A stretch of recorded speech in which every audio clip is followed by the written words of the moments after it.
Rod, you mentioned earlier you're about 60% of the way through implementing the entire suite of tools. So this is probably a good question to ask you as well. From your perspective, based on where you are in your implementation process, are you seeing less cycles and less time to get data?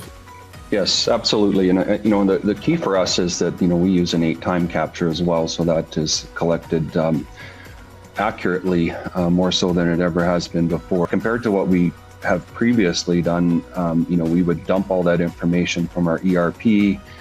That would take several hours. It wouldn't always succeed. We'd have failures, and then we'd have to redo it. And we're talking about 10, 12-hour cycles here. So by the time it gets to the user, the people that need to utilize it, I also should mention that once it's out of the ERP, there's a bunch of Excel gymnastics that have to happen to get it into a usable format. That's all gone away with InEight.